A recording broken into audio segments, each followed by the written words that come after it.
कैसे बकरी रोटी खाती ना तो मेरी दीदी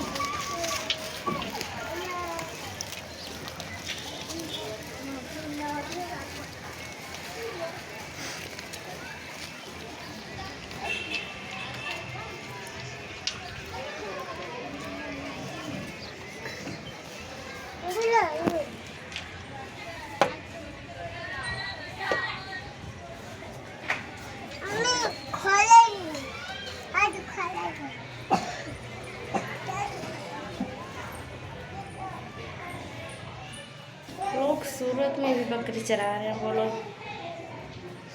हद हो गई है इंसान को। तबीयत को ठीक नहीं है, बहुत सारा काम भी पड़ा है, सर्दी जुकाम पड़ गई है, इसलिए ब्लॉग वीडियो बनाने का मन नहीं कर रहा है। देखो खिड़की के पास आने पर ऐसी चटनी है इंसान के जैसे।